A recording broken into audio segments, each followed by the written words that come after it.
저는 이 사실을 눈치채고 굉장히 깜짝 놀랐는데, 우리가 보통 말하죠. 이 세계에 공짜는 없다. 이건 진리 같아요. 행복하고 싶으면 행복에 도달하는 길을 가는 수고를 해야만 합니다. 그 수고 중에 가장 중요한 수고가 행복이 무엇인지, 자기한테 행복이 무엇이어야 되는지 물어본 적도 없이 행복하지 않다. 나는 왜 행복에 이르지 못하는가 하는 말들을 하는 것을 내가 알게 됐어요. 행복이 무엇인지, 그 다음에 자기한테는 행복이 무엇이어야 하는지 생각하지 않고 그냥 막연히 행복을 추구한다, 이렇게 말하는 분들이 많더라고요. 그러니까 자기한테 행복이란 어떤 거를 행복이라고 해? 라고 자기한테 설명할 수 있어야 돼요. 행복은 이런 거야 라고 자기한테 우선 설명할 수 있어야 되고, 그 다음에 나한테는 이런 것이 행복이어야 돼. 나는 행복을 이것으로 삼겠어 라고 자기한테 설명할 수 있어야 돼요. 그 다음에야 나는 행복한가 행복하지 않은가 하는 것을 말할 수 있다고 봅니다. 보통은 행복을 심리적인 평안이나 심리적인 어떤 평화, 이거를 행복이라고 생각하는 분들도 계시거든요. 그럼 예수님은 행복하셨을까요? 붓다는 행복했을까요?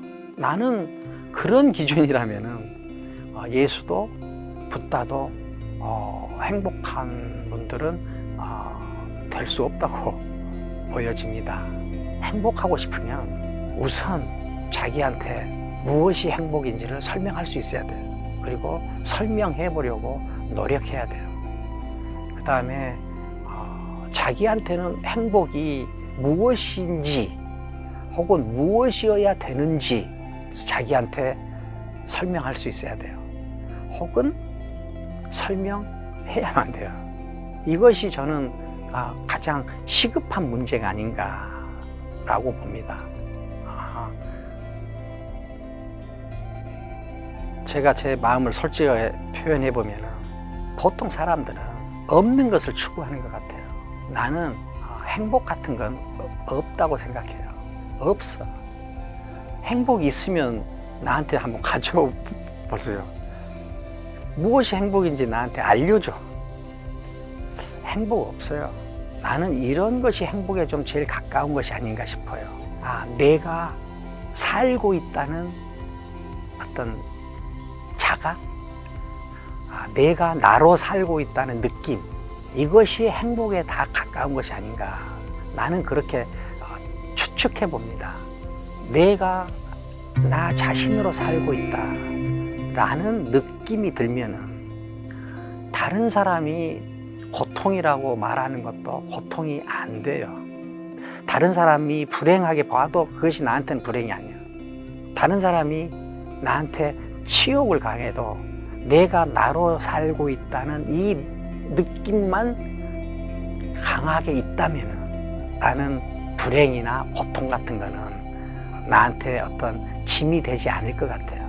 그래서 저는 누구나 공유할 수 있고 누구나 다 동의하는 행복은 그런 거는 저는 없다고 봅니다. 사람들이 말하는 행복이라는 것이 혹시 이것이 제일 가깝지 않을까? 그 뭐냐? 나는 살고 있어. 나는 내가 나로 살고 있어. 하는 이 느낌이지 않을까? 저는 그렇게 봅니다. 무슨 옷을 입어도 어떤 명품을 입어도 어떤 행복하지 않아, 만족하지 않아. 그건 뭐냐? 다른 사람이 좋다고 하는 옷을 입었을 거예요.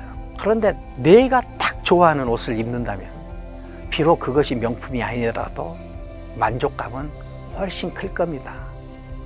자기가 강하지 않으면 자기 인생을 사는 것이 아니라 다른 사람들이 좋다고 하는 인생을 내 인생으로 착각하고 살거든요.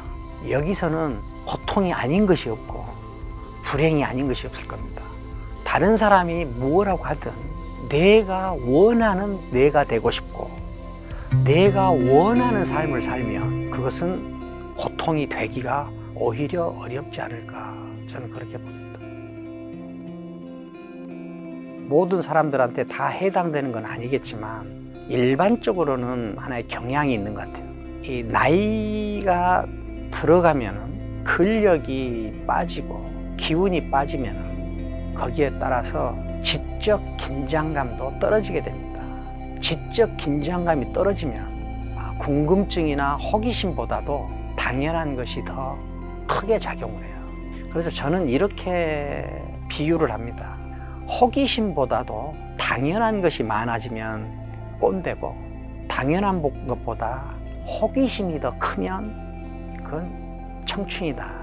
나이와 관계없이 저는 꼰대와 청춘을 그렇게 구분을 합니다. 이렇게 젊은 사람도 호기심이 없으면 꼰대예요. 나이가 아무리 많이 들었어도 호기심이 가득 차 있으면 청춘입니다. 그런데 나이가 들어가면서 이 지적 긴장감이 계속 유지되기가 쉽지 않죠. 그러면 어떻게 되느냐? 당연한 것이 많아지고, 그 다음에 욕심이라고 하는 것도 많아지는 것 같은데, 저는 인간은 욕심 혹은 의욕 강해야 된다고 봐요. 욕심과 관련돼서 두 가지로 나눠서 봐야 돼요. 하나는 욕구, 하나는 욕망입니다. 욕구는 생존에 필요한 것, 혹은 생존에 간접적으로 필요한 것, 혹은 생존에 가깝게 있는 것, 이것을 원하는 것을 욕구라고 그러고, 욕망은 생존에 직접적으로 필요하지 않은 것을 원하는 거예요. 물론 자아실현이랄지 민주랄지 혹은 자유랄지, 민주 없어도 생존하거든요. 자유 없어도 생존해요. 그러니까 생존에 직접 필요하지 않는 것, 이것을 원하는 것을 욕망이라고 그럽니다. 지적 긴장감이 유지되거나 사람의 스케일이 보통을 넘어서는 사람들은 욕구보다는 욕망에 더 집중합니다. 그런데 스케일이 작거나 지적 긴장감이 떨어진 상태에서는 욕망보다 욕구에 더 가깝게 되는 것이죠. 그래서 지적 긴장감이 유지되면 자기한테 직접 필요한 것, 이것을 추구하는 것이 아니라 시대의 아픔을 함께 아파하는 사람이 되는 것입니다. 시대를 구하고 싶은 사람은 욕망이 있는 사람이고, 자기 필요한 것을 구하는 사람은 욕구 쪽에 가까워진 사람이죠.